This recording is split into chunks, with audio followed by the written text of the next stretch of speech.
L'antinatalisme.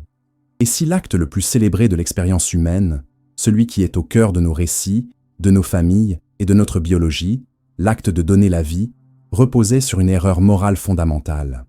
Si, dépouillé de son vernis culturel et de son impulsion instinctive, il s'agissait non pas d'un cadeau, mais d'un préjudice imposé sans le consentement du principal intéressé. Cette interrogation, qui heurte de front notre programmation la plus intime, est l'essence de l'antinatalisme. Il est crucial de le distinguer d'une simple misanthropie. Ce n'est pas une philosophie qui naît de la haine des humains, mais paradoxalement, d'une forme de compassion si radicale qu'elle en devient dérangeante. Elle cherche à appliquer le principe éthique le plus élémentaire, ne pas nuire, à la question même de l'existence. Les fondations de cette pensée sont anciennes.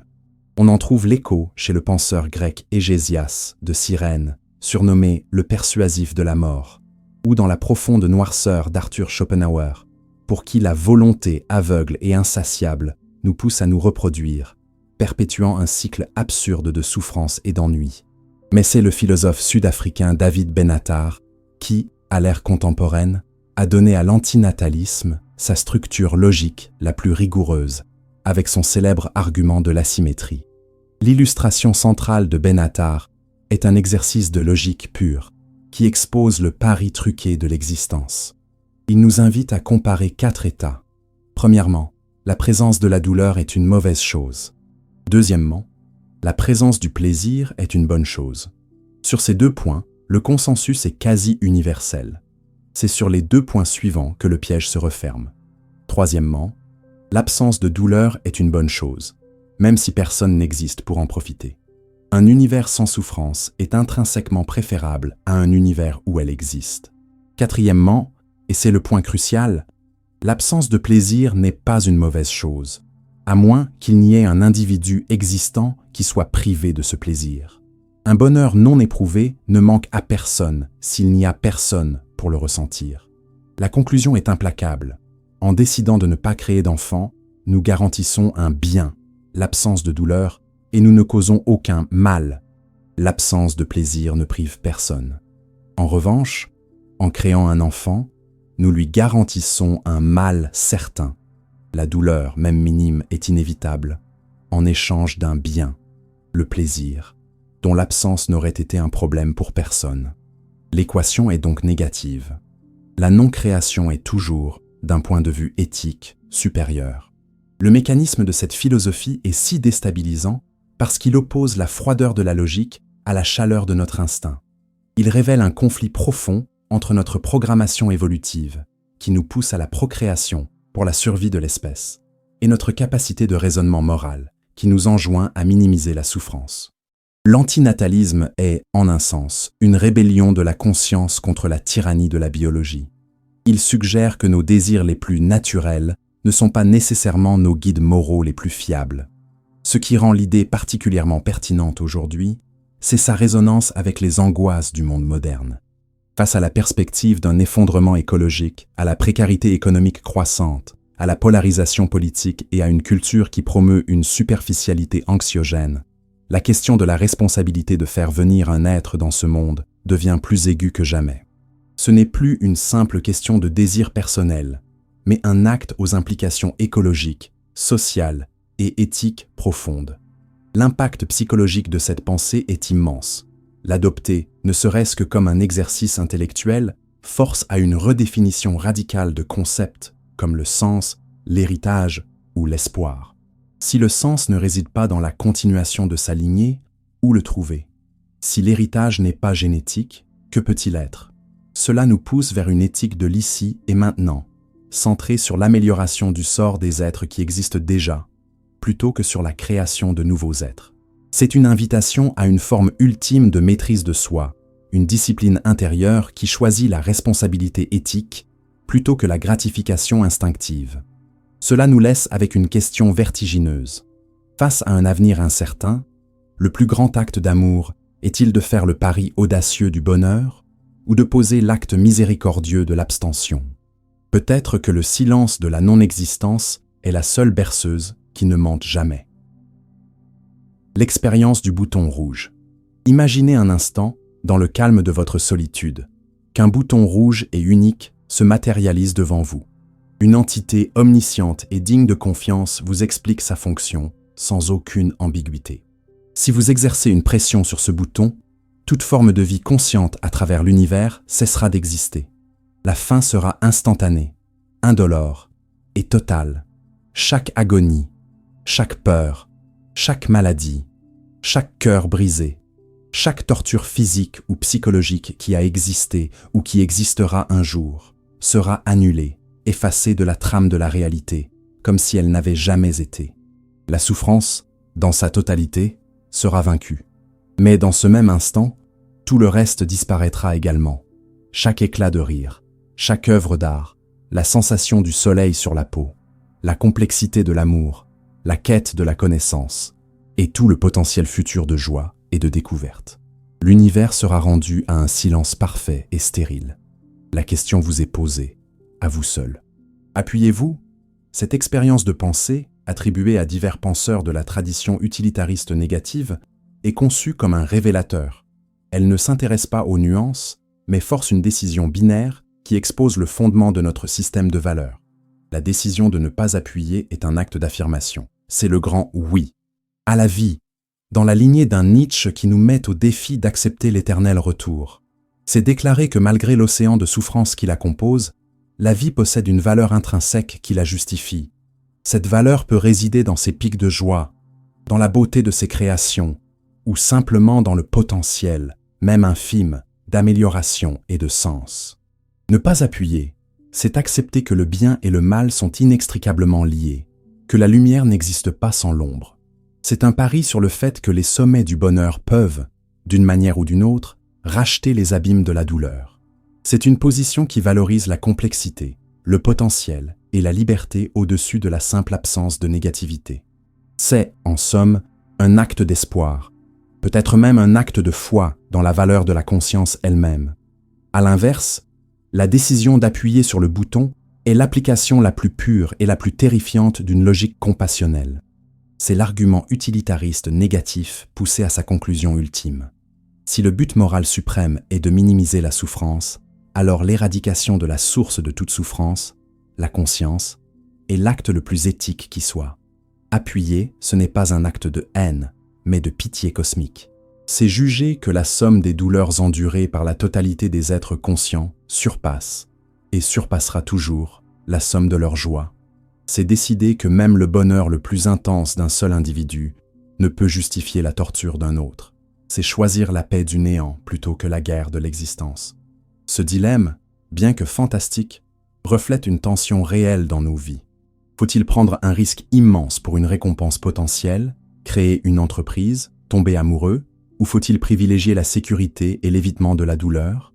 Ce bouton rouge est une confrontation directe avec notre propre ombre, pour parler comme Jung. Il nous demande si, au plus profond de nous, nous croyons que le jeu en vaut la chandelle. L'impact de cette réflexion est de nous forcer à clarifier ce que nous valorisons réellement. Est-ce l'intensité des expériences, ou l'équilibre et la paix, la poursuite du bonheur, ou l'évitement de la souffrance? Notre réponse à cette question radicale informe silencieusement toutes nos autres décisions, plus quotidiennes. Elle définit notre rapport au risque, à l'espoir et à la responsabilité. Alors, le potentiel infini de la joie peut-il moralement justifier la certitude écrasante de la douleur? La réponse détermine si l'univers est pour vous une histoire qui mérite d'être racontée ou un incendie qu'il est de notre devoir d'éteindre. La solitude existentielle. Nous sommes l'espèce la plus connectée de l'histoire.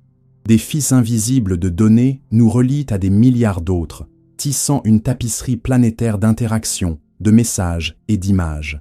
Nous pouvons parler à un ami à l'autre bout du monde aussi facilement qu'à un voisin. Pourtant, au sein de cette hyperconnexion frénétique, une vérité silencieuse et inaltérable demeure. Nous sommes fondamentalement, et pour toujours, seuls. Ce n'est pas la solitude contingente, celle que l'on ressent par manque de compagnie et que l'on peut guérir par une présence amie. C'est une condition bien plus profonde, une solitude ontologique, inscrite dans la structure même de notre conscience. Les philosophes existentialistes, de Kierkegaard à Sartre en passant par Camus, en ont fait un thème central. Ils ont compris que chaque « je » est une île. Vous êtes l'unique habitant de votre univers intérieur. Personne, jamais, ne pourra ressentir la nuance exacte de votre tristesse, l'euphorie précise de votre joie, ou voir le monde à travers le prisme unique de vos souvenirs et de vos espoirs. Il y a un gouffre infranchissable entre votre conscience et celle d'autrui, un fossé que les mots tentent de combler mais ne peuvent que signaler. Cette prise de conscience est souvent vécue comme une tragédie. C'est le sentiment d'être un étranger au monde et aux autres, comme le Meursault de Camus. C'est la douleur de l'incommunicabilité, la frustration de ne jamais pouvoir être entièrement compris. Cette angoisse est le moteur de nombreuses quêtes humaines, la recherche de l'âme sœur, l'immersion dans des communautés fusionnelles, la tentative de se dissoudre dans une idéologie ou une foi. Ces efforts sont des tentatives pour fuir cette vérité fondamentale. Mais fuir, c'est aussi passer à côté d'une source immense de pouvoir. Car si cette solitude est une prison, elle est aussi un royaume. Le seul royaume sur lequel vous ayez une souveraineté absolue. C'est dans ce silence intérieur, une fois que le bruit des attentes et des jugements des autres s'est estompé, que l'on peut commencer à se construire. C'est là que la véritable discipline intérieure prend son sens. C'est l'espace où l'on peut examiner ses propres valeurs, définir ses propres principes et devenir, pour reprendre une expression stoïcienne, le seul maître de sa propre citadelle. Dans notre monde moderne, cette solitude est paradoxalement amplifiée par les réseaux sociaux. La mise en scène permanente de vie idéalisée et de connexion parfaite ne fait que creuser le décalage avec notre propre réalité intérieure, souvent plus chaotique et incertaine. Le remède proposé, plus de connexion, plus de partage, devient alors partie du poison, nous éloignant toujours plus de l'acceptation de notre état fondamental. L'impact psychologique d'un véritable face-à-face avec sa solitude existentielle est transformateur. C'est cesser de chercher à l'extérieur une validation que seul l'intérieur peut fournir. C'est comprendre que la force tranquille ne vient pas de la reconnaissance des autres, mais de la capacité à être en paix avec sa propre compagnie. C'est le passage de la dépendance à l'autonomie, de la réaction à l'action. C'est le début de l'authenticité. La question n'est donc plus de savoir comment guérir la solitude, mais comment l'habiter. Comment faire de cette île non pas un lieu d'exil, mais une base d'opération, le point de départ solide à partir duquel nous choisissons d'entrer en relation avec les autres, non par besoin, mais par choix. Car ce n'est qu'en acceptant que nous sommes irrémédiablement seuls que nous devenons véritablement libres d'aller vers les autres. Le tapis roulant, hédonique. Pensez à la dernière fois que vous avez intensément désiré quelque chose. Une promotion au travail, un nouveau téléphone, la reconnaissance de vos pairs, le début d'une relation amoureuse. Vous avez imaginé le contentement, la plénitude que l'obtention de cet objectif vous apporterait. Et puis, vous l'avez atteint. Une vague d'euphorie, de satisfaction vous a submergé. Un sentiment que, peut-être, les choses seraient différentes désormais. Mais quelques jours, quelques semaines, voire quelques heures plus tard, la nouveauté s'est estompée. L'intensité a diminué. Et le niveau de satisfaction est lentement, mais sûrement, revenu à son point de départ. Bientôt, un nouvel horizon de désir s'est formé, et la course a repris. Ce cycle, aussi prévisible qu'implacable, est le mécanisme du tapis roulant hédonique, ou adaptation hédonique. C'est l'un des principes les plus robustes de la psychologie positive, et l'une des explications les plus lucides de notre insatisfaction chronique. Ce n'est pas un défaut de notre caractère, mais une caractéristique fondamentale de notre conception. Notre système neurologique est conçu pour réagir aux changements, pas aux états permanents. Le plaisir, la joie, sont des signaux, des récompenses chimiques comme la dopamine, destinées à nous faire répéter des comportements bénéfiques à notre survie et à notre reproduction. Mais pour que le signal reste efficace, il doit être temporaire. Si le plaisir était constant, il perdrait sa valeur incitative. Le cerveau s'adapte donc. Il s'habitue au nouveau niveau de confort ou de statut, qui devient la nouvelle norme, le nouveau zéro. C'est un mécanisme de survie génial qui a permis à nos ancêtres de ne jamais se reposer sur leur laurier, de toujours chercher plus de sécurité et de ressources. Mais dans notre société d'abondance et de stimulation constante, ce même mécanisme devient une recette pour une frustration sans fin. Il est le moteur invisible de la société de consommation, qui nous promet un bonheur durable à travers des achats éphémères. Il est le cœur de la dynamique des réseaux sociaux, où chaque like est une microdose de plaisir qui s'estompe aussitôt, créant un besoin pour la suivante. Comprendre ce mécanisme n'est pas une invitation au cynisme, mais un acte de libération stratégique. C'est réaliser que la poursuite du bonheur par des moyens externes est un jeu truqué, un piège dans lequel nous sommes poussés par notre propre biologie et par une culture qui l'exploite savamment. Le vrai pouvoir, ici encore, est invisible. Il ne s'agit pas d'arrêter de désirer, ce qui est impossible, mais de changer la nature de nos désirs.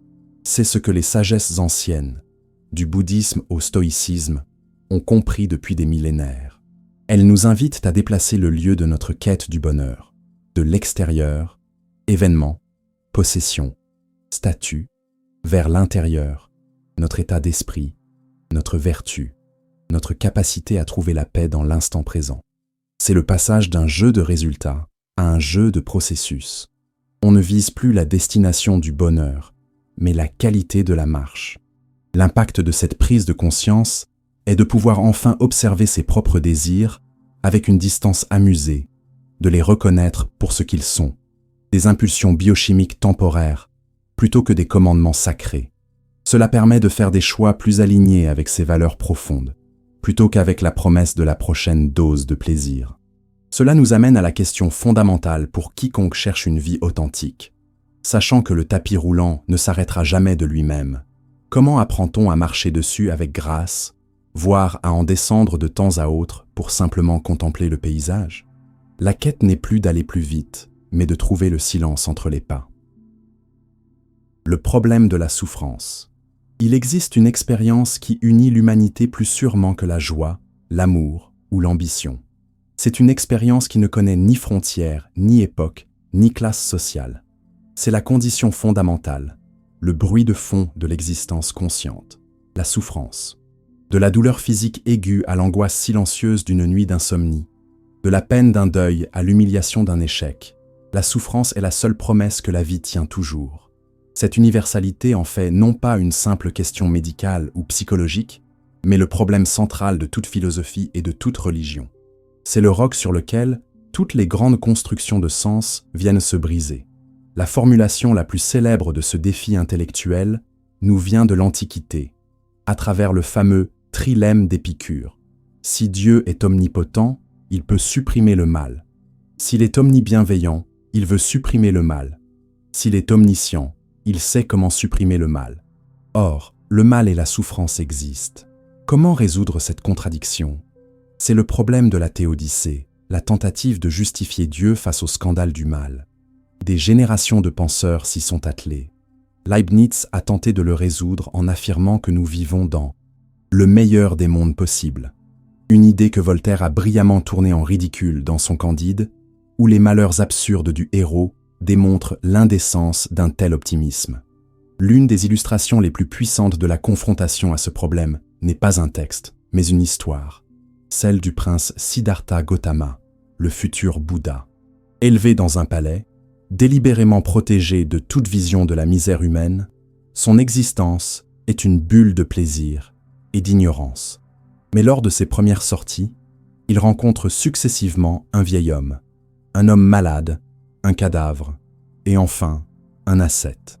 Ces 4 rencontres sont un choc cataclysmique. La réalité de la vieillesse, de la maladie et de la mort lui révèle la nature fondamentalement insatisfaisante et douloureuse de l'existence conditionnée, le dukkha. Toute sa quête spirituelle ultérieure, la fondation même du bouddhisme, n'est qu'une réponse à cette prise de conscience initiale. Il n'a pas cherché à nier la souffrance, à la justifier ou à l'ignorer. Il l'a regardée en face et a demandé « Quelles sont les causes de cette souffrance et comment peut-on s'en libérer ?» Cette approche est radicalement différente de la tentative occidentale de résoudre le problème. Elle le traite non comme une énigme logique, mais comme une condition pratique à dépasser. Le mécanisme qui rend la souffrance si problématique n'est pas seulement la douleur elle-même, mais son apparente absurdité. Nous pourrions peut-être accepter la souffrance si elle était distribuée de manière juste. si elle était une punition pour nos fautes ou une épreuve ayant un sens. Mais ce qui nous révolte, c'est son caractère arbitraire. C'est le cancer de l'enfant, la catastrophe naturelle qui frappe indistinctement, la cruauté gratuite de l'homme envers l'homme. Dans un monde sécularisé, privé de la consolation d'un plan divin ou d'une justice future, cette absurdité est encore plus criante. La souffrance n'est plus une épreuve envoyée par Dieu, mais un fait brut, dénué de sens, une anomalie statistique dans un univers indifférent. Notre culture moderne, obsédée par le bonheur, le bien-être et le développement personnel, aggrave le problème. Elle fait de la souffrance non plus une fatalité, mais un échec personnel. Si vous souffrez, c'est que vous n'avez pas assez bien pensé, pas assez bien travaillé sur vous-même. Cette injonction au bonheur transforme la douleur en double peine, la souffrance elle-même, et la honte de la ressentir. L'impact d'une confrontation honnête avec le problème de la souffrance est de démanteler toutes nos illusions. C'est un acte de courage intellectuel qui sert de filtre à toutes les philosophies de vie. Tout système de pensée, toute idéologie politique ou toute spiritualité qui n'a pas une réponse sérieuse et profonde à la question de la souffrance est, au mieux, une distraction naïve et, au pire, une escroquerie. Pour le stratège conscient, c'est le point de départ obligé. Comment construire une vie résiliente, une force tranquille, sur un sol si instable? Comment développer une éthique personnelle qui ne soit pas un déni de la tragédie inhérente à l'existence? C'est en regardant la souffrance en face que l'on mesure la véritable valeur de la joie, la véritable nécessité de la compassion. Cela nous mène à la question la plus importante de toutes. Faut-il chercher à éradiquer la souffrance, à la transcender, ou à trouver un sens en son sein? Et si la souffrance n'était pas un problème à résoudre, mais une question à vivre jusqu'au bout? Le pessimisme philosophique. Dans une culture qui a fait de l'optimisme une obligation morale et un signe de bonne santé mentale, le pessimisme est souvent perçu comme une pathologie, un échec de la volonté. On nous enjoint à voir le bon côté des choses, à penser positif. Mais que se passe-t-il si cette injonction est une forme de déni? Et si le regard le plus lucide, le plus courageux et le plus rationnel que l'on puisse porter sur l'existence était, en réalité, profondément pessimiste? Le pessimisme philosophique n'est pas une humeur maussade ou une disposition dépressive. C'est une conclusion intellectuelle, un système de pensée argumenté dont la thèse centrale est que l'existence, tout bien considérée, est une mauvaise chose. Il affirme que la somme des souffrances surpasse et surpassera toujours la somme des joies, et que la non-existence est donc préférable à l'existence. Le champion incontesté de cette tradition est Arthur Schopenhauer, le philosophe de Francfort, dont l'œuvre magistrale, Le monde comme volonté et comme représentation, constitue la Bible du pessimisme. Pour lui, le monde que nous percevons n'est que le voile des apparences. Derrière se cache la réalité ultime, une force aveugle, irrationnelle et insatiable qu'il nomme la volonté. C'est une sorte de pulsion cosmique qui veut vivre, qui veut se perpétuer à tout prix, et dont tous les êtres vivants, y compris nous-mêmes, sont les manifestations inconscientes. Pour illustrer ce piège, Schopenhauer utilise la célèbre métaphore du pendule. La vie, dit-il, oscille comme un pendule, d'avant en arrière, entre la douleur et l'ennui. La douleur est notre état par défaut. C'est le manque, le désir, la faim, la frustration. C'est la manifestation directe de la volonté qui exige sans cesse. Parfois, nous parvenons à satisfaire l'un de ces désirs. Nous obtenons ce que nous voulions. La douleur du manque cesse alors, mais pour être immédiatement remplacée par un état de vide, de satiété morne, l'ennui. L'ennui est la prise de conscience de l'absurdité de nos efforts, une sorte de souffrance de second degré. Et cet état dure jusqu'à ce qu'un nouveau désir, une nouvelle source de douleur, se présente pour remettre le pendule en mouvement. Il n'y a pas d'échappatoire. Le bonheur n'est qu'une brève et illusoire interruption de la douleur, jamais un état positif et durable. Notre intelligence, loin d'être un réconfort, ne fait qu'amplifier notre calvaire en nous rendant pleinement conscients de notre condition, contrairement aux animaux qui souffrent sans le savoir. Ce mécanisme, décrit au XIXe siècle, trouve une résonance stupéfiante avec notre monde actuel. Le tapis roulant hédonique de la psychologie moderne n'est qu'une reformulation scientifique du pendule de Schopenhauer. La course effrénée à la réussite professionnelle, à l'accumulation de biens, à la reconnaissance sociale, est la démonstration parfaite de la volonté à l'œuvre. Chaque objectif atteint ne procure qu'un soulagement temporaire avant que la machine ne se remette en marche, nous laissant épuisés et vides, en proie à ce que la persona d'Étienne ressent comme une pression pour des résultats sans signification. Le pessimisme schopenhauerien offre un diagnostic radical. Le problème n'est pas que nous jouons mal au jeu de la vie, le problème est le jeu lui-même. Quel est alors l'impact, la valeur stratégique d'une telle vision du monde? Paradoxalement, le pessimisme peut être une source de libération et de paix. En cessant d'attendre de la vie qu'elle nous rende heureux, nous nous immunisons contre la déception. C'est une armure contre les faux espoirs et les illusions vendues par notre culture. De plus, en reconnaissant que la même volonté aveugle est à l'œuvre en chaque être, le pessimisme peut conduire à une profonde compassion universelle, la Mitleid. Reconnaître la souffrance de l'autre comme étant de même nature que la sienne est le fondement de toute véritable éthique. C'est une sagesse sombre, exigeante, qui invite à une forme de renoncement, notamment à travers la contemplation artistique ou l'ascèse, pour tenter de faire taire, ne serait-ce qu'un instant, le vacarme de la volonté en nous. Cela nous confronte à un choix difficile. Si le pessimisme est la conclusion la plus logique, comment alors continuer à vivre? Le courage suprême est-il de trouver des raisons d'espérer ou de continuer à avancer sans en avoir aucune? Le nihilisme existentiel, Dieu est mort. Ces trois mots, lancés au monde par Friedrich Nietzsche dans Le Gai Savoir, sont sans doute la déclaration la plus explosive et la plus mal comprise de la philosophie moderne. Nietzsche ne se réjouissait pas d'un simple fait de déclin de la foi religieuse.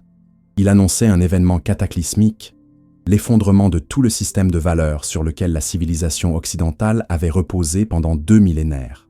La mort de Dieu signifiait la mort du fondement de notre morale, de notre sens de la finalité, de notre distinction entre le bien et le mal. C'est l'avènement du nihilisme. Le mot vient du latin nihil, rien. Le nihilisme existentiel est la position philosophique qui soutient que la vie est sans signification, sans but ou sans valeur objective. Il est essentiel de le distinguer du pessimisme. Le pessimiste croit que la vie a une valeur négative, que c'est une mauvaise chose. Le nihiliste, lui, affirme qu'elle n'a aucune valeur intrinsèque du tout. Elle est, simplement, dans une neutralité terrifiante.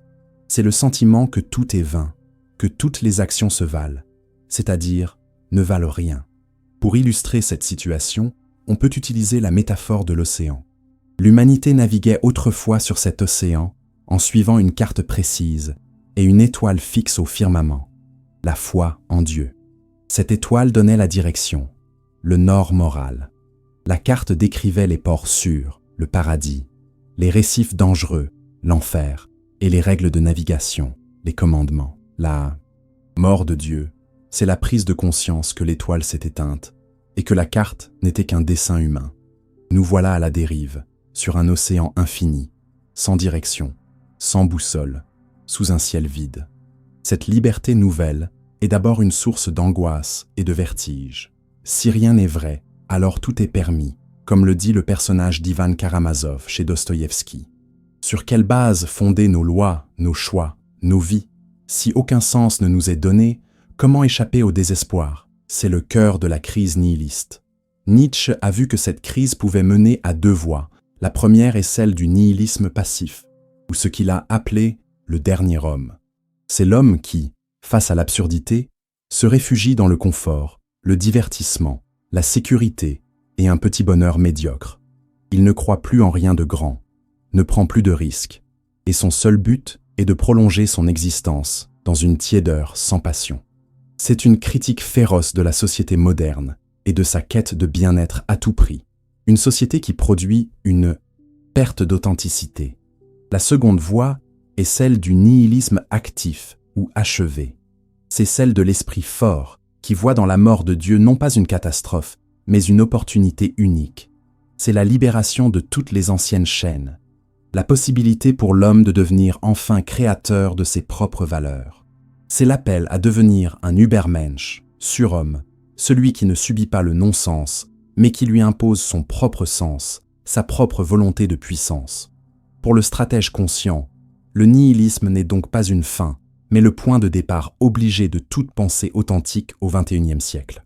Ignorer ce vide, faire comme si les anciennes certitudes tenaient encore, c'est vivre dans le mensonge. Se confronter à l'abîme du non-sens est un acte de lucidité radicale. L'impact est double. C'est d'abord un immense soulagement. On est libéré du poids des dogmes, des traditions et des morales héritées qui n'ont plus de fondement. Mais c'est ensuite une responsabilité écrasante, celle de devoir créer sa propre table de valeurs, de justifier par soi-même chaque choix, chaque action. C'est le chemin le plus exigeant vers la maîtrise de soi, car il n'y a plus d'autorité extérieure à qui obéir ou se rebeller.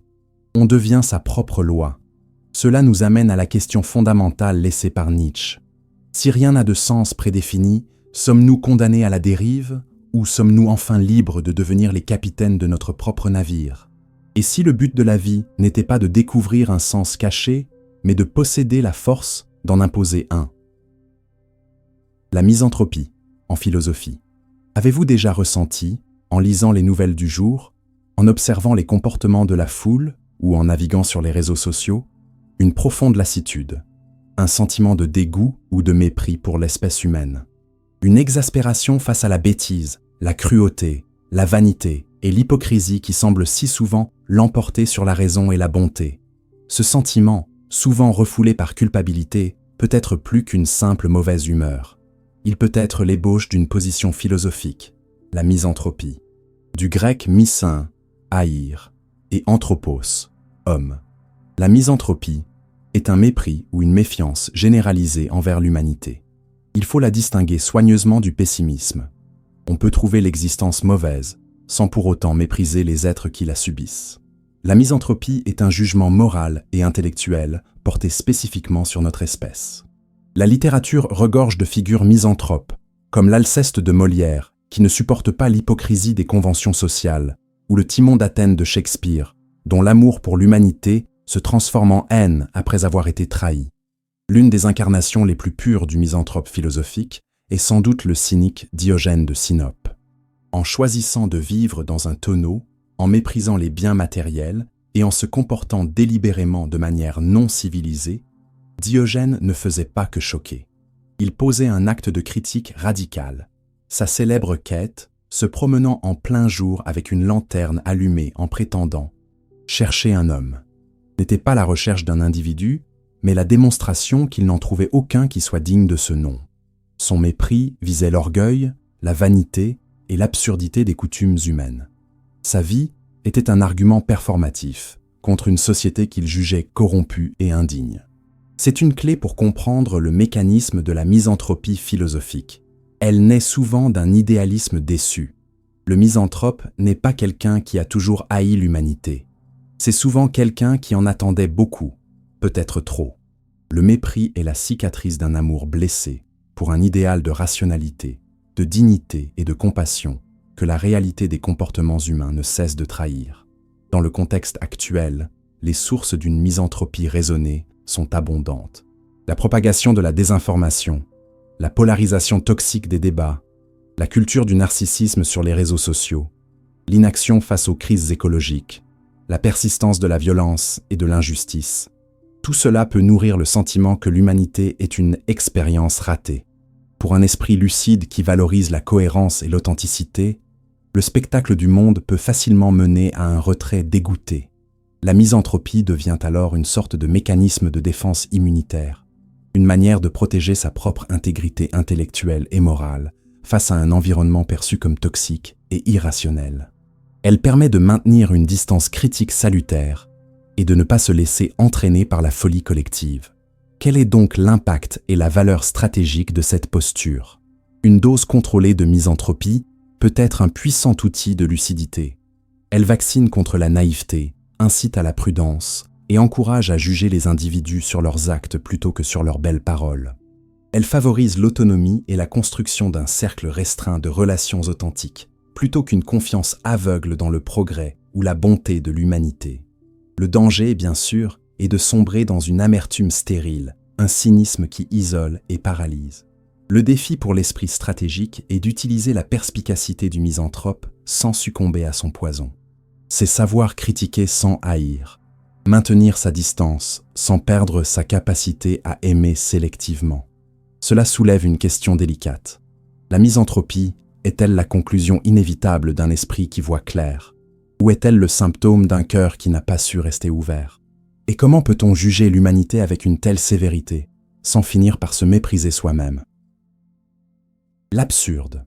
Imaginez un homme condamné par les dieux à pousser un rocher immense jusqu'au sommet d'une montagne, pour le voir inévitablement rouler de l'autre côté, le forçant à redescendre pour recommencer son labeur, pour l'éternité. Cette image, celle de Sisyphe, est sans doute la métaphore la plus puissante de la condition humaine. Un travail sans espoir, répétitif et, en apparence, totalement vain. C'est sur ce constat que s'ouvre la philosophie de l'absurde, théorisée de manière magistrale par Albert Camus. Pour Camus, l'absurde n'est pas dans le monde lui-même, qui est simplement irrationnel et silencieux. Il n'est pas non plus dans l'homme. L'absurde naît de leur confrontation, du divorce entre l'appel de l'esprit humain, qui désire désespérément un sens, une unité et une clarté, et le silence déraisonnable du monde qui ne lui offre aucune réponse. C'est une tension, une friction constante entre notre soif de logique et un univers qui en est dépourvu. C'est le sentiment qui nous étreint lorsque la nature nous semble soudainement étrangère, lorsque la routine quotidienne se fissure et que la question « à quoi bon ?» émerge avec une force dévastatrice. Le mythe de Sisyphe est l'illustration centrale de cette philosophie. Sisyphe est le héros absurde par excellence. Il connaît toute l'étendue de sa misérable condition. Il n'a aucun espoir que le rocher reste un jour au sommet. Pourtant, c'est précisément dans cette conscience que réside sa grandeur. Camus nous invite à nous concentrer sur le moment de la descente. Lorsque Sisyphe redescend la pente, sans son rocher, il est pleinement conscient de son destin. Il contemple sa torture, et dans cet instant de lucidité, il est supérieur à son destin. Il est plus fort que son rocher. C'est là que la tragédie se transforme en victoire. En acceptant sans résignation la futilité de sa tâche, il la nie en tant que punition. Il s'approprie sa condition. C'est pourquoi Camus peut conclure par cette phrase stupéfiante. Il faut imaginer Sisyphe heureux. Son bonheur n'est pas fait de joie ou d'espoir, mais de mépris et de révolte. Face à la découverte de l'absurde, Camus identifie 3 réponses possibles. La première est le suicide physique. C'est une tentation, mais Camus la rejette. C'est une fuite, une annulation du problème, pas une solution. La deuxième est ce qu'il nomme le suicide philosophique. C'est le grand saut dans la foi, que ce soit une religion ou une idéologie totalitaire, qui promet de donner un sens et de résoudre la tension. Pour Camus, c'est une tricherie intellectuelle, une démission de la lucidité. La troisième voie, la seule qu'il juge digne, est la révolte. La révolte, ce n'est pas l'espoir d'une victoire, mais le maintien permanent de cette confrontation entre l'homme et le monde. C'est vivre avec l'absurde, le garder en vie, le contempler sans cesse. De cette révolte découlent 2 autres conséquences, la liberté et la passion. La liberté, car si rien n'a de sens ultime, nous sommes libres des contraintes d'une morale prédéfinie. La passion, car si la vie n'a pas de lendemain éternel, chaque instant acquiert une valeur inestimable. Il s'agit de vivre le plus possible, en quantité plutôt qu'en qualité, car toutes les expériences se valent face au néant. Pour l'esprit stratégique moderne, l'absurde est une philosophie d'action et de résilience. Elle nous apprend à trouver une forme de joie, non pas dans l'atteinte d'un but, mais dans la tension de l'effort lui-même. C'est une réponse directe à la pression pour des résultats sans signification. Le sens n'est pas au sommet de la montagne, il est dans chaque muscle qui se contracte pour pousser le rocher. C'est une invitation à aimer le processus, à trouver sa dignité, non pas dans la victoire, mais dans une lutte que l'on s'est perdue d'avance. Cela nous amène à une question fondamentale sur notre propre vie. Si la vie n'a pas de sens transcendant, est-ce une condamnation au désespoir? Ou est-ce la permission de vivre avec une intensité que les chercheurs de sens ne connaîtront jamais? Peut-on trouver le bonheur non pas malgré l'absurdité du monde, mais précisément grâce à elle? Le paradoxe de la liberté. Tu peux devenir tout ce que tu veux. C'est le mantra de notre époque, le credo d'une société qui a érigé la liberté de choix au rang de divinité. Des carrières que nous pouvons choisir aux partenaires que nous pouvons rencontrer d'un simple glissement de doigts, en passant par les innombrables identités que nous pouvons adopter, nous n'avons jamais eu autant d'options. Cette liberté illimitée est célébrée comme le fruit ultime du progrès, la condition sine qua non d'une vie réussie et authentique. Mais que se passe-t-il si cette promesse est un piège? Si cette abondance, loin de nous libérer, nous paralyse? C'est le cœur du paradoxe de la liberté. Cette idée, popularisée par le psychologue Barry Schwartz, stipule qu'au-delà d'un certain seuil, un plus grand nombre de choix ne mène pas à plus de bien-être, mais au contraire, à plus d'anxiété, d'indécision et de regret. Les racines philosophiques de ce paradoxe sont profondes. Jean-Paul Sartre affirmait que l'homme est condamné à être libre. Cette liberté n'est pas un cadeau confortable, mais un fardeau. Sans essence prédéfinie, sans plan divin, nous sommes entièrement responsables de ce que nous sommes, jetés dans l'existence avec l'obligation angoissante de devoir choisir notre propre chemin à chaque instant. L'illustration la plus célèbre de ce mécanisme est une simple étude sur des pots de confiture. Des chercheurs ont installé un stand de dégustation dans un supermarché. Un jour, ils proposaient 24 variétés différentes. Le lendemain, seulement 6. La table avec 24 confitures a attiré plus de curieux, fascinés par la diversité. Cependant, lorsque l'on regarde les ventes, le résultat est sans appel. Seulement 3% des personnes ayant fait face aux 24 options ont acheté un pot, contre 30% pour le groupe qui n'en avait que 6. L'abondance a créé l'intérêt, mais la simplicité a généré l'action. Cette expérience est une métaphore parfaite de nos vies modernes.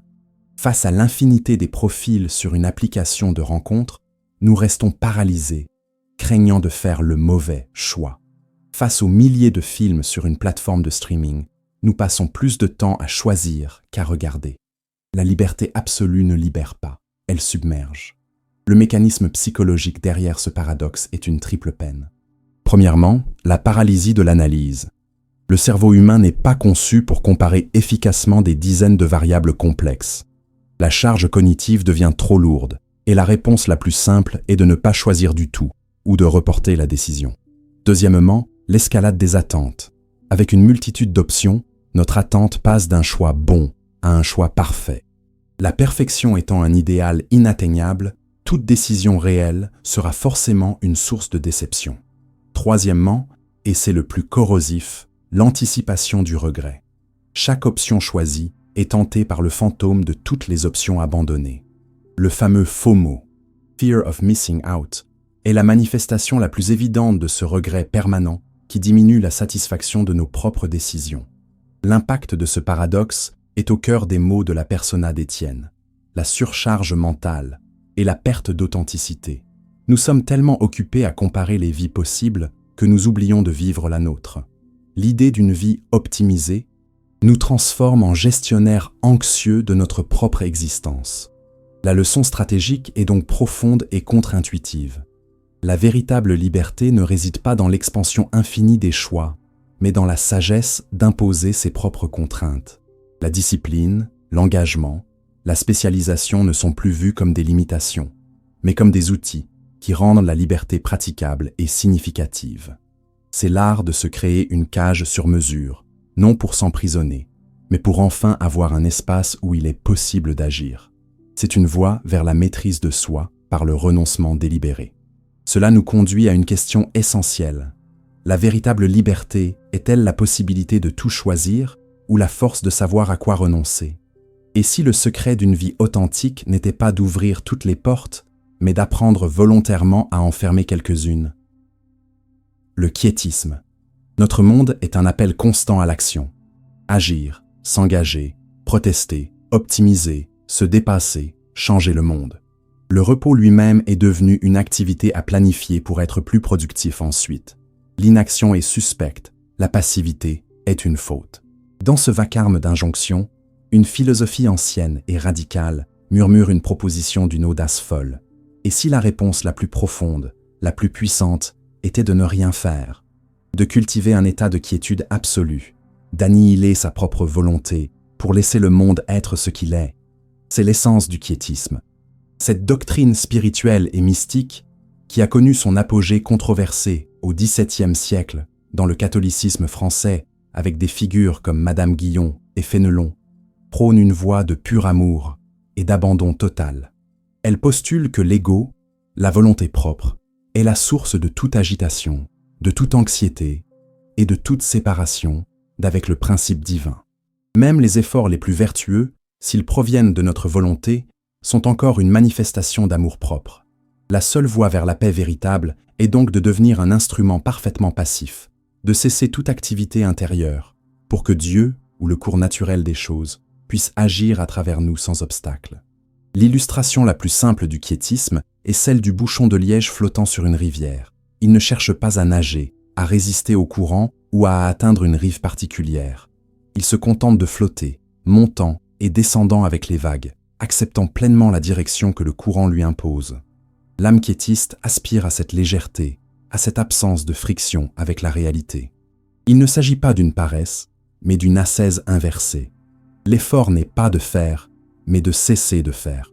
C'est une discipline de la non-intervention, un entraînement à l'abandon. Cette posture est un défi frontal à presque toutes les valeurs de la modernité, l'agentivité, l'ambition, l'individualisme, la responsabilité personnelle. Elle suggère que notre agitation constante pour améliorer les choses pourrait en fait être la source même du désordre. Le mécanisme du quiétisme est une déconstruction radicale de l'ego. Il part du principe que notre volonté est fondamentalement ignorante et agitée. Elle ne connaît ni les causes profondes des événements, ni leurs conséquences ultimes. En tentant de contrôler le monde, nous ne faisons que projeter nos propres peurs et désirs, créant plus de complications. En faisant taire cette volonté, en entrant dans un silence intérieur, on permettrait à une intelligence plus vaste, qu'on l'appelle Dieu, Tao ou l'ordre naturel, de se manifester. Dans le contexte contemporain, cette idée peut être vue comme un antidote radical à la culture du burn-out et de la surcharge mentale. Face à l'injonction d'avoir un avis sur tout, de réagir à chaque information, le quiétisme propose le pouvoir du silence. Face à la pression de la performance, il propose la grâce de l'inutilité. C'est une forme de déconnexion ultime, non pas pour fuir le monde, mais pour le laisser être. L'impact d'une telle philosophie est profondément paradoxal, surtout pour un esprit stratégique. Est-ce la forme la plus élevée de la maîtrise de soi, maîtriser jusqu'au désir même de maîtriser, ou est-ce une abdication dangereuse de sa responsabilité? C'est une question qui divise. Pour ses critiques, le quiétisme est une forme de complicité passive avec l'injustice et le mal. Pour ses défenseurs, c'est la seule façon de ne pas ajouter sa propre violence et sa propre ignorance au chaos du monde. Il nous force à nous interroger sur l'efficacité réelle de notre agitation. Nos actions incessantes produisent-elles vraiment les résultats que nous souhaitons ou ne font-elles que renforcer notre propre sentiment d'importance? La question finale est donc un véritable dilemme moral. Dans un monde en crise, la passivité est-elle une trahison ou la forme la plus subtile de la sagesse? Et si le plus grand changement que nous puissions apporter au monde était de cesser, enfin, d'essayer de le changer?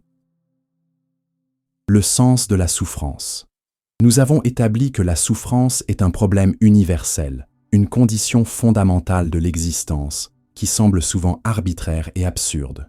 La plupart des philosophies tentent de la justifier, de la minimiser ou de l'éviter. Mais si nous posions la question différemment, si la souffrance n'était pas le problème, mais la matière première, si elle n'était pas l'obstacle à une vie pleine de sens, mais le chemin même qui y mène, c'est le retournement de perspective radicale qu'opèrent les philosophies du sens. Elles ne cherchent pas à expliquer la souffrance, mais à l'utiliser.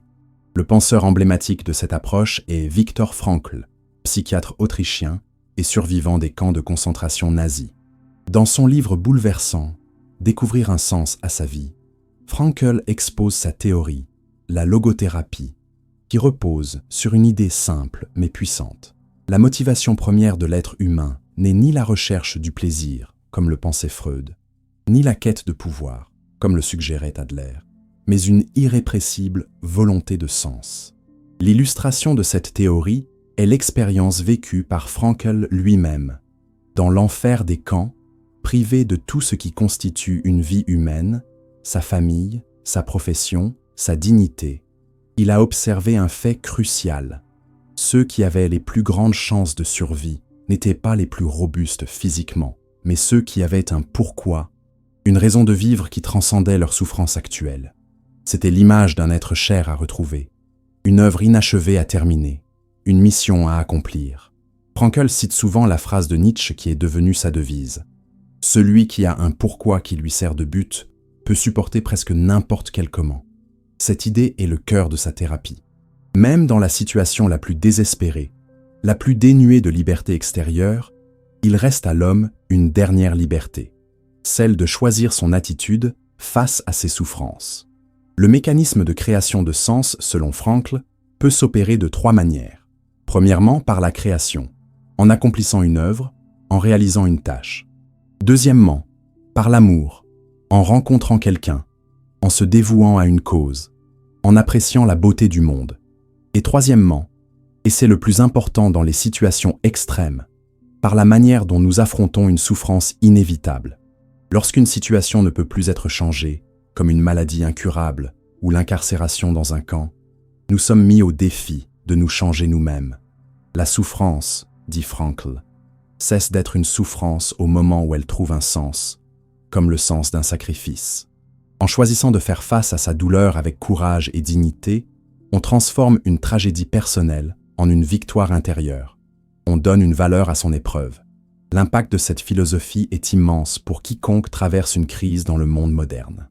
Face à un échec professionnel, une rupture amoureuse ou une maladie, la question « Pourquoi moi ?» est stérile et mène à l'apitoiement. L'approche de Frankl et de Nietzsche nous invite à poser une question bien plus puissante. Maintenant, que vais-je faire de cela? C'est un changement radical qui transforme la passivité de la victime en agentivité du héros de sa propre histoire. Pour le stratège conscient, c'est un outil mental d'une puissance inouïe. Il permet de reformuler n'importe quel obstacle, n'importe quel revers, en une opportunité de croissance et d'affirmation de ses valeurs. La vie n'est plus une quête de bonheur, qui est un état fragile et dépendant des circonstances, mais une quête de sens, qui est une construction intérieure robuste. C'est le chemin vers une force d'âme, inébranlable, car elle ne dépend plus de ce que la vie nous donne, mais de ce que nous faisons avec ce qu'elle nous donne. Cela nous laisse avec une ultime réflexion. Le sens de la vie est-il quelque chose que l'on découvre, comme un trésor caché, ou quelque chose que l'on construit, comme une cathédrale? Et si les cicatrices de nos souffrances n'étaient pas des marques de notre fragilité, mais la carte gravée de notre histoire la plus précieuse? La théorie de la simulation. Prenez un instant pour considérer ce qui vous entoure. La texture de la chaise sur laquelle vous êtes assis, la lumière qui filtre à travers la fenêtre, l'air que vous respirez. Considérez vos souvenirs les plus chers, vos émotions les plus intenses. Tout cela vous semble réel, solide, indubitable. Mais si cette certitude n'était qu'une illusion programmée, si votre corps, votre monde, et même vos pensées, n'étaient rien de plus que des informations complexes, des lignes de code s'exécutant dans un supercalculateur inconcevablement puissant. C'est l'hypothèse de la simulation, une idée qui a migré des confins de la science-fiction pour devenir une question philosophique sérieuse. Bien qu'elle nous semble ultra-moderne, ses racines sont anciennes. On y retrouve l'écho de l'allégorie de la caverne de Platon, où des prisonniers prennent pour réalité les ombres projetées sur un mur, ou l'argument du malin génie, à de Descartes, ce démon trompeur qui pourrait nous faire croire à l'existence d'un monde qui n'est qu'une pure fabrication de son esprit. Aujourd'hui, c'est le philosophe Nick Bostrom qui a donné à cette idée sa formulation la plus rigoureuse et la plus troublante. L'argument de Bostrom ne prétend pas prouver que nous vivons dans une simulation. Il présente plutôt un trilemme statistique. Il affirme qu'au moins l'une des 3 propositions suivantes est très probablement vraie. Première proposition. Toute civilisation capable d'atteindre notre niveau technologique finit presque toujours par s'autodétruire avant d'atteindre une maturité technologique lui permettant de créer des simulations d'univers. Deuxième proposition, les civilisations parvenues à cette maturité technologique n'ont presque jamais aucun intérêt à lancer des simulations de leurs ancêtres ou de mondes similaires. Troisième proposition, nous vivons presque certainement dans une simulation informatique. La logique est la suivante. Si les propositions 1 et 2 sont fausses, cela signifie que des civilisations avancées existent, et qu'elle lance de très nombreuses simulations. Dans ce cas, le nombre d'esprits simulés dans l'univers dépasserait de plusieurs ordres de grandeur le nombre d'esprits originaux ou biologiques. Par un simple calcul de probabilité, il serait donc extraordinairement plus probable que nous soyons l'un de ces innombrables esprits simulés plutôt qu'un membre de la civilisation originelle. Le mécanisme de cette théorie est ce qui la rend si vertigineuse et si difficile à réfuter. Toute preuve que nous pourrions trouver de la réalité, de notre monde, une loi physique, une constante mathématique, pourrait elle-même faire partie de la programmation. Les créateurs de la simulation auraient pu, par définition, la rendre parfaite, sans bugs ni glitch. Certains physiciens et informaticiens s'amusent à chercher des indices, comme l'idée que l'univers pourrait avoir une résolution finie, un peu comme les pixels d'un écran, ce qui pourrait se manifester à l'échelle quantique. Mais fondamentalement, l'hypothèse pourrait être non falsifiable. Elle résonne puissamment avec notre époque, où la frontière entre le réel et le virtuel est de plus en plus poreuse. Nous passons nos vies immergées dans des simulations partielles, jeux vidéo, réseaux sociaux, monde virtuel. L'idée que notre réalité de base soit de même nature ne semble plus si extravagante. Pour l'esprit stratégique, l'impact de cette hypothèse est une invitation à la remise en question la plus radicale qui soit. Si le monde est un jeu, faut-il prendre nos souffrances moins au sérieux? Ou au contraire, faut-il jouer son rôle avec le plus grand sérieux possible? Cela peut être vu comme une libération. Nos échecs sont moins graves. Ou comme une terreur. Nous sommes les jouets impuissants d'une intelligence supérieure. Cela nous oblige à redéfinir l'authenticité. Si le monde extérieur n'est pas vrai, alors l'authenticité ne peut être qu'une qualité intérieure, une cohérence entre nos valeurs et nos actions, quelle que soit la nature de l'arène dans laquelle nous agissons. Cela devient la seule réalité sur laquelle nous ayons un certain contrôle.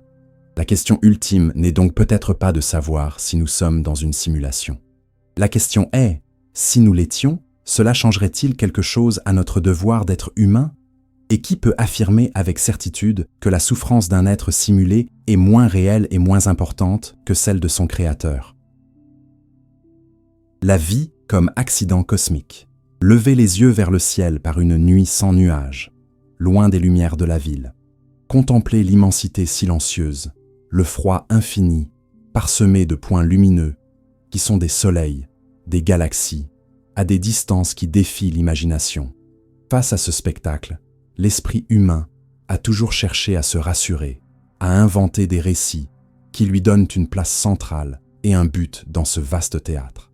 Mais si la vérité était plus simple, plus froide et plus terrifiante, si la vie sur Terre, la conscience humaine, vos pensées, vos amours, n'étaient à rien de plus qu'un accident statistique, une brève et improbable réaction chimique sur un grain de poussière insignifiant, perdu dans un coin oublié d'un univers indifférent. C'est la conclusion vertigineuse à laquelle mène la science moderne, une vision du monde que l'on pourrait nommer le naturalisme philosophique ou le cosmicisme. Elle postule que l'univers n'a ni but, ni direction. La vie et la conscience ne sont pas l'aboutissement d'un grand projet, mais des propriétés émergentes de la matière, apparues par hasard et façonnées par la nécessité des lois physiques. Cette idée est l'aboutissement d'une longue série de blessures narcissiques, comme le disait Freud. L'illustration la plus parlante est l'histoire de ces décentrements successifs. La révolution de Copernic nous a arrachés au centre de l'univers. La biologie de Darwin nous a retirés de notre piédestal d'être créés à part, pour nous réintégrer dans le grand arbre de l'évolution animale, comme un primate parmi d'autres. La géologie a révélé que l'histoire humaine n'est qu'un minuscule clignement de cils à l'échelle des temps terrestres. Et la cosmologie moderne suggère que notre univers lui-même n'est peut-être qu'une bulle parmi d'autres dans un multivers. Chaque avancée de la connaissance semble confirmer notre insignifiance cosmique. Nous sommes les gagnants d'une loterie aux probabilités astronomiques, mais gagner à la loterie n'implique pas que le tirage ait été organisé en notre honneur. Le mécanisme psychologique de cette prise de conscience est souvent le nihilisme. Si nous ne sommes que le fruit du hasard dans un univers indifférent, alors il n'y a pas de plan cosmique, pas de morale inscrite dans les étoiles, pas de but ultime à notre existence. Ce sentiment d'être jeté dans le monde, pour reprendre l'expression de Heidegger, est une source profonde d'angoisse pour beaucoup. Il explique la quête effrénée de sens dans des constructions purement humaines. La nation, l'art, la carrière, la famille. Ce sont des tentatives de créer des univers de signification locaux pour nous protéger du silence assourdissant de l'univers global.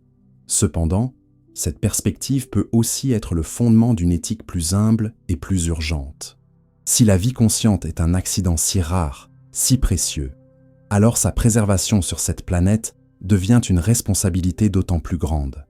L'impact de cette vision pour l'esprit stratégique est une libération radicale. Accepter notre nature accidentelle nous affranchit du fardeau écrasant de devoir accomplir une mission cosmique. Nous ne sommes redevables à aucune divinité. Nous n'avons à suivre aucun script préétabli. Notre sens n'est pas quelque chose à découvrir, mais quelque chose à inventer, ici et maintenant. Cette lucidité peut engendrer non pas le désespoir, mais une forme de gratitude émerveillée. Quelle chance inouïe, quel privilège improbable d'être ce bref instant où l'univers prend conscience de lui-même à travers nous. Nous sommes les yeux par lesquels le cosmos se contemple. C'est une dignité immense qui ne dépend d'aucun dieu, mais seulement de la fragilité de notre existence. Notre vie n'est peut-être qu'une étincelle entre deux éternités de ténèbres. Raison de plus pour la faire briller avec le plus d'éclat possible. Notre insignifiance cosmique est-elle alors une condamnation au désespoir ou la plus grande des libertés? Et si nous sommes un accident, cela rend-il notre existence moins précieuse ou infiniment plus? Le transhumanisme. Depuis l'aube de l'humanité, notre histoire a été définie et limitée par notre biologie. Nous sommes nés, nous vieillissons, nous tombons malades et nous mourons. Notre intelligence est confinée dans les 3 livres de matière grise de notre crâne. Nos émotions sont le fruit d'une chimie cérébrale héritée de nos ancêtres des savanes. Nous avons accepté ces contraintes comme des fatalités. Mais si nous étions la dernière génération d'humains à subir ce destin? Si nous avions enfin les outils non plus pour simplement subir notre nature, mais pour la réécrire? Telle est la promesse audacieuse, et pour certains terrifiante, du transhumanisme. Ce mouvement intellectuel et culturel, souvent symbolisé par H+, prône l'usage de la science et de la technologie, la génétique, l'intelligence artificielle, les nanotechnologies, pour surmonter les limitations fondamentales de l'être humain. Le but n'est rien de moins que d'améliorer radicalement nos capacités physiques, intellectuelles et émotionnelles, pour potentiellement aboutir à une nouvelle forme d'être, un être post-humain. Pour illustrer cette ambition, on parle souvent des 3 super. La super-longévité. Il ne s'agit plus de gagner quelques années de vie, mais de traiter le vieillissement lui-même comme une maladie qui peut être guérie, menant à une espérance de vie radicalement étendue, voire à l'immortalité. La super-intelligence.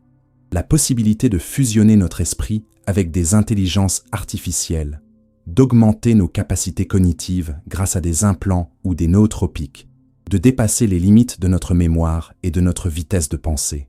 Et enfin, le super bien-être. L'idée, portée par des penseurs comme David Pearce et son impératif hédoniste, que nous avons l'obligation morale d'utiliser la technologie pour éliminer toute forme de souffrance involontaire, en modifiant notre cerveau pour ne plus ressentir que des gradients de bien-être. C'est une vision du monde d'un optimisme technologique radical, une foi absolue dans la capacité de l'homme à résoudre tous les problèmes, y compris la mort et la souffrance. Le mécanisme du transhumanisme est une prise de contrôle consciente de l'évolution. C'est l'humanisme des Lumières poussé à sa conclusion logique. Si la raison est notre plus grand atout, pourquoi devrions-nous la laisser confinée dans un hardware biologique fragile et obsolète? Cette idée n'est plus de la pure science-fiction. Nous utilisons déjà des technologies pour augmenter nos capacités, des lunettes au pacemaker, des prothèses intelligentes à nos smartphones qui nous servent de mémoire externe. Le transhumanisme ne fait que proposer d'accélérer et d'intensifier ce processus. Mais cette perspective soulève des questions éthiques vertigineuses.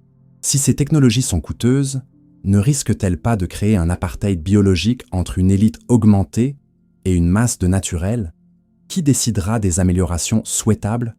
Changer notre nature, n'est-ce pas risquer de détruire ce qui fait de nous des humains? Pour le stratège conscient, l'impact de cette philosophie est de nous placer face au dilemme le plus important de notre siècle.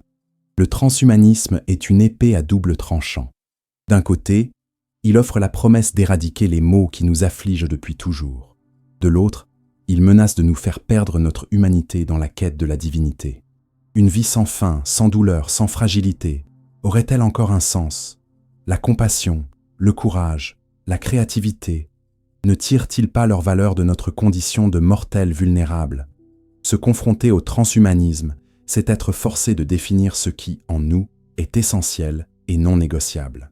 C'est une méditation sur l'âme humaine à l'ère de sa potentielle obsolescence.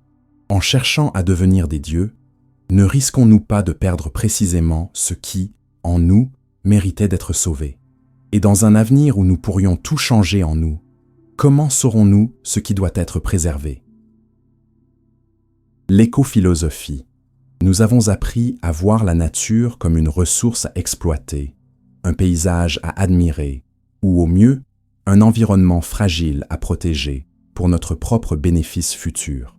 Dans toutes ces visions, l'homme est au centre et la nature est à la périphérie, un décor pour le grand drame humain. Mais si cette perspective était la source même de nos problèmes, si nous n'étions pas les propriétaires ou les gardiens de la terre, mais une simple partie, un fil parmi des milliards d'autres, dans le tissu complexe et interdépendant de la vie, c'est le changement de paradigme radical que propose l'écophilosophie, et plus particulièrement son courant de l'écologie profonde, Deep Ecology. Cette philosophie va au-delà de l'environnementalisme classique. Il ne s'agit plus seulement de sauver la planète pour que nos enfants puissent y vivre, mais de reconnaître que les écosystèmes, les espèces et les êtres vivants ont une valeur intrinsèque, un droit à exister et à s'épanouir, indépendamment de leur utilité pour l'être humain. Le penseur norvégien Arne Næss, qui a forgé le terme, nous invite à dépasser notre vision anthropocentrique. L'illustration la plus parlante de cette nouvelle éthique est la Land Ethic, l'éthique de la Terre, proposée par l'écologiste américain Aldo Leopold dès les années 1940. Leopold suggère que nous devons élargir le cercle de notre communauté morale pour y inclure non seulement les autres humains, mais aussi les sols, les eaux, les plantes et les animaux, bref, la Terre dans son ensemble. Selon cette éthique, une action est juste lorsqu'elle tend à préserver l'intégrité, la stabilité et la beauté de la communauté biotique. Elle est injuste lorsqu'elle tend à l'inverse. Un arbre n'est donc plus simplement du bois ou une propriété, mais un membre de la communauté. Une rivière n'est plus une simple ressource en eau, mais une artère de ce grand corps dont nous faisons partie. C'est un changement de statut, de sujet à objet. Le mécanisme de l'écophilosophie est un décentrement radical de l'humain. Elle attaque la racine de la tradition philosophique occidentale qui, depuis Platon jusqu'à Descartes, a toujours placé l'homme, en tant qu'être rationnel ou doté d'une âme, au sommet d'une hiérarchie naturelle. Pour l'écologie profonde, c'est cette arrogance, cette croyance en notre exceptionnalisme, qui est la cause première de la crise écologique. Elle appelle à un passage d'un moi égologique, défini en opposition et en supériorité par rapport à la nature, à un moi écologique, un soi élargi qui reconnaît son identité comme étant tissée dans le réseau de la vie. Cette vision trouve une résonance directe dans la crise climatique et l'effondrement de la biodiversité. Elle explique pourquoi les solutions purement technologiques ou économiques sont souvent insuffisantes. Elle traite les symptômes, mais pas la maladie, qui est notre vision du monde. Le changement nécessaire n'est pas seulement technique, il est d'abord philosophique et spirituel. Pour l'esprit stratégique, l'écophilosophie offre une redéfinition puissante de l'intérêt personnel. Le véritable intérêt de soi, sur le long terme, est indissociable de la santé de l'écosystème. S'enrichir en détruisant son propre système de survie est l'acte le moins stratégique qui soit. Cette philosophie remet en question nos indicateurs de progrès, comme le PIB, et notre définition de la bonne vie. Peut-être qu'une vie réussie n'est pas celle qui accumule le plus, mais celle qui participe de la manière la plus harmonieuse et la moins destructrice au grand cycle du vivant. C'est une invitation à trouver un sens non plus dans une transcendance cosmique, mais dans une immanence terrestre, dans la richesse de nos relations avec le non-humain. Il ne s'agit plus de dominer le monde, mais de trouver sa juste place en son sein. Notre conscience nous place-t-elle au-dessus de la nature, ou nous confère-t-elle une responsabilité unique envers elle? Pour sauver le monde, devons-nous devenir de meilleurs maîtres ou devons-nous enfin cesser de nous voir comme des maîtres? L'utilitarisme négatif. La plupart des morales, qu'elles soient religieuses ou laïques, partagent un horizon commun, la quête du bien. L'utilitarisme classique, formulé par des penseurs comme Jeremy Bentham et John Stuart Mill, lui a donné sa devise la plus célèbre, le plus grand bonheur pour le plus grand nombre. C'est un principe qui semble intuitif, juste et bienveillant. Mais si cette quête du bonheur était une distraction, si l'urgence morale fondamentale n'était pas de maximiser le plaisir, mais de minimiser la souffrance, c'est le pivot central, le retournement de perspective que propose l'utilitarisme négatif. Cette théorie éthique, bien que moins connue, soutient que la réduction de la souffrance a une importance morale bien supérieure à la promotion du bonheur. C'est le philosophe Karl Popper qui a le mieux articulé cette idée, presque en passant, dans une note de bas de page de son œuvre « La société ouverte et ses ennemis ». Il y suggère que d'un point de vue éthique, la douleur et le plaisir ne sont pas symétriques. La souffrance humaine, écrit-il, appelle à l'aide, tandis qu'il n'y a pas d'appel similaire pour augmenter le bonheur de quelqu'un qui va déjà bien. Pour saisir la portée de cette idée, imaginez une expérience de pensée simple. Vous êtes face à deux mondes possibles. Le monde A est peuplé d'1 milliard de personnes, toutes dans un état de bonheur et d'épanouissement exceptionnel. Le monde B est identique au monde A, à une exception près. Une seule personne y a été ajoutée, et cette personne subit une torture atroce et incessante. Pour un utilitariste classique, le calcul est complexe. Le bonheur immense du milliard de personnes ne surpasse-t-il pas la douleur d'un seul? La somme totale du bien-être n'est-elle pas plus élevée dans le monde B? Pour l'utilitariste négatif, la réponse est simple et sans appel. Le monde A est infiniment préférable.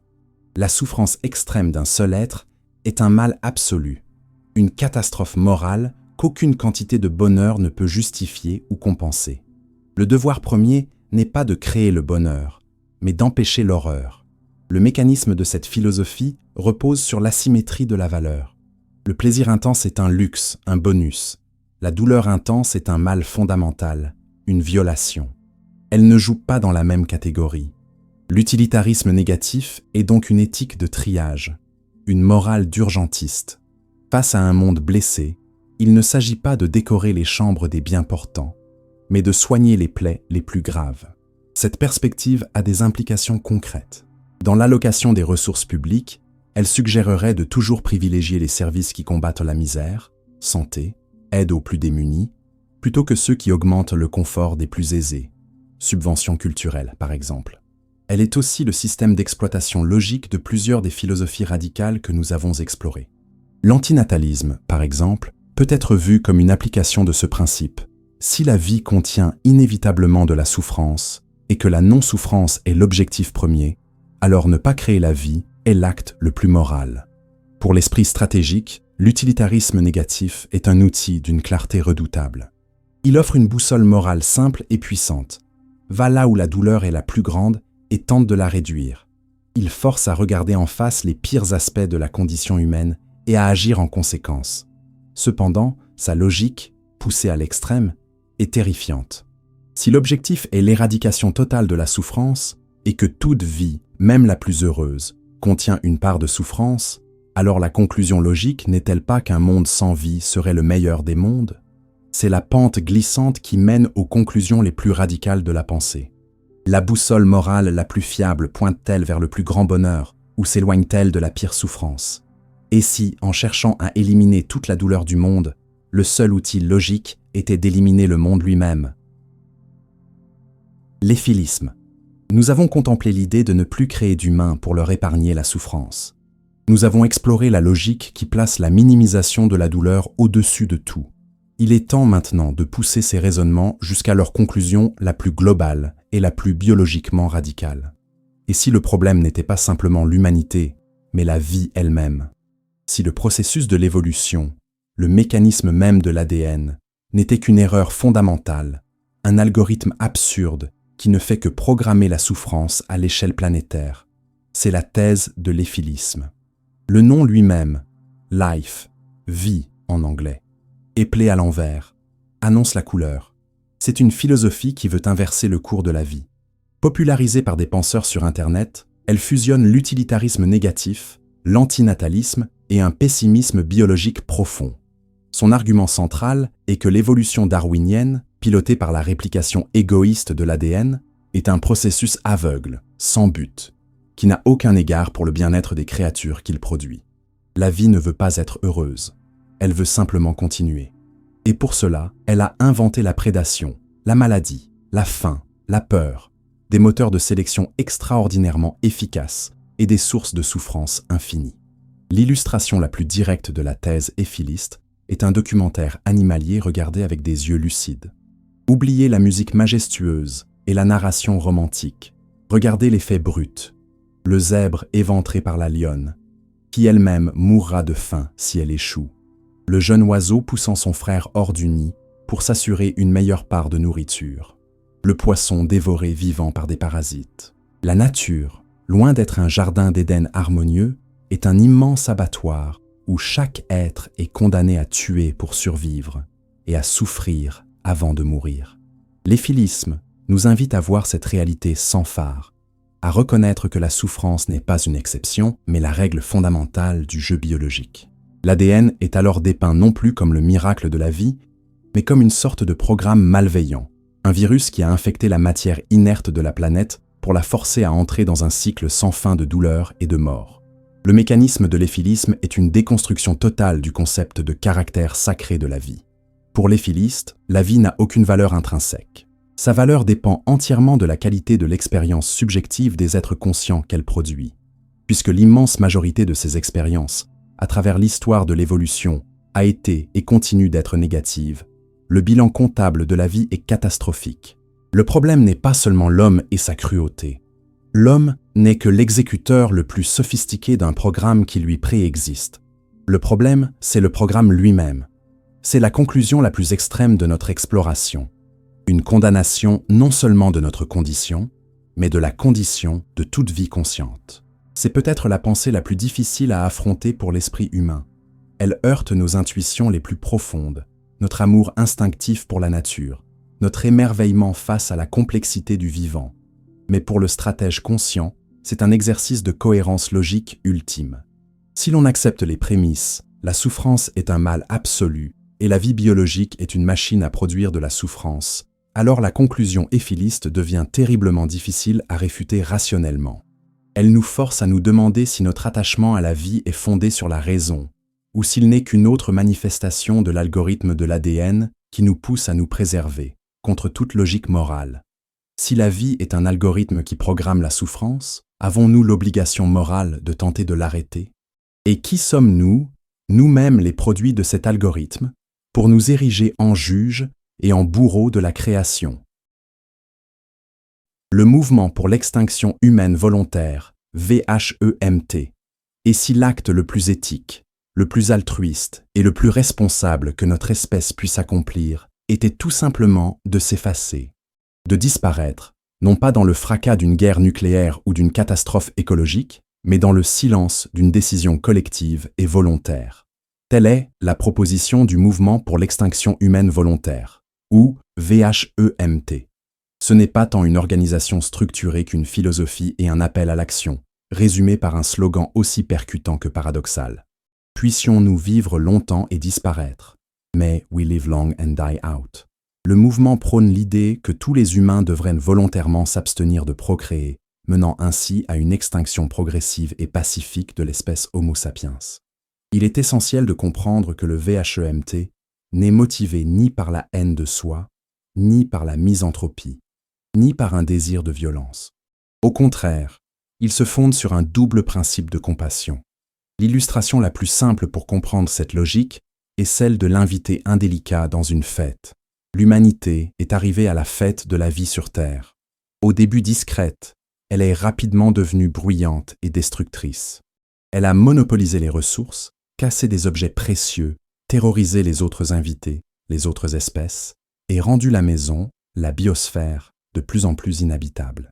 Arrivé à un certain point de dégradation, l'attitude la plus responsable pour cet invité n'est pas de promettre vaguement de faire moins de bruit tout en continuant la fête, mais de présenter ses excuses, de saluer l'assemblée et de partir sur la pointe des pieds, permettant à la maison et à ses autres occupants de retrouver leur équilibre.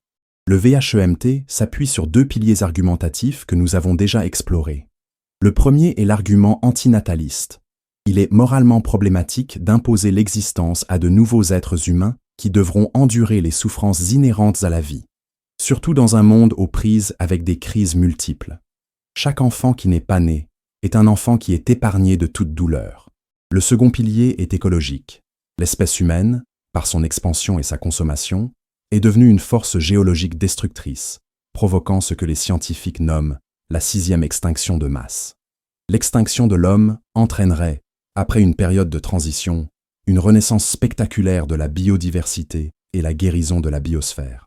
Le VHEMT fusionne donc l'éthique de la compassion pour les humains et l'éthique de la compassion pour le vivant non humain. C'est l'expression la plus politisée et la plus pragmatique de ces philosophies radicales. Là où l'antinatalisme est une éthique personnelle, le VHEMT est une proposition collective. Il répond directement au sentiment d'éco-anxiété qui pèse sur de nombreuses personnes, en particulier les jeunes générations, en offrant une solution radicale, mais cohérente et non violente. Pour le stratège conscient, c'est un cas d'étude fascinant sur l'éthique ultime. Il nous met face à un choix entre 2 formes d'espoir. L'espoir de réussir à réformer l'humanité pour la rendre durable, ou l'espoir de libérer la planète de l'humanité pour lui permettre de survivre. C'est le test final de notre anthropocentrisme. Sommes-nous capables d'aimer la biosphère plus que notre propre espèce? Quel héritage est préférable? Une planète couverte de nos merveilles technologiques, mais écologiquement morte, ou une planète sans nous, retournée à sa beauté sauvage et foisonnante? L'extinction volontaire est-elle l'acte suprême de responsabilité, ou le renoncement ultime à notre potentiel? Et notre amour pour la vie peut-il être si vaste qu'il nous amène à souhaiter la fin de notre propre espèce? La conclusion, répugnante. Nous arrivons au terme de notre voyage, non pas avec une réponse, mais avec un paradoxe, une énigme qui a hanté l'un des plus grands philosophes de l'éthique du XXe siècle, et qui révèle les limites de notre raisonnement moral. Imaginez que vous soyez une entité bienveillante ayant le pouvoir de créer un monde. Vous avez le choix entre 2 options. L'option A est de créer un monde peuplé de 10 milliards de personnes, dont chacune vit une vie extraordinairement heureuse, pleine de joie, d'amour et d'accomplissement. L'option Z, quant à elle, est de créer un monde peuplé d'un nombre astronomique de personnes, des milliers de milliards, dont chacune mène une vie qui est à peine digne d'être vécue. Leur existence ne contient qu'un iota de plus de plaisir que de douleur, une sorte de contentement gris et monotone, à la limite de l'indifférence. Quel monde est moralement préférable de créer? L'intuition nous crie de choisir le monde A. Pourtant, la logique pourrait nous forcer à choisir le monde Z. C'est ce que le philosophe Derek Parfit a appelé la conclusion répugnante. Pour comprendre comment nous en arrivons là, suivons le raisonnement pas à pas. Partons du monde A, avec ses 10 milliards d'habitants très heureux.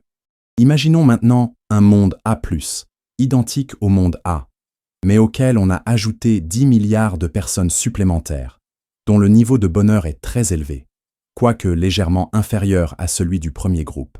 La plupart des gens s'accorderaient à dire que le monde A+, est meilleur que le monde A, car il contient le même bonheur qu'avant, plus un surplus de bonheur.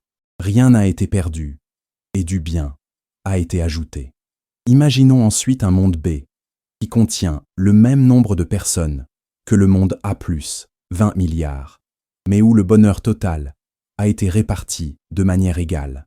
Le niveau de bonheur moyen dans le monde B est donc légèrement inférieur à celui du premier groupe du monde A+, mais supérieur à un monde sans personnes. On peut argumenter que le monde B n'est pas pire que le monde A+, et peut-être même meilleur en raison de sa plus grande égalité. En répétant ce processus, ajouter une population un peu moins heureuse, puis moyenner le bonheur total, on peut logiquement descendre, étape par étape, d'un monde de bonheur intense à l'immense monde Z, où la vie de chaque individu est à peine positive. Et voici le paradoxe.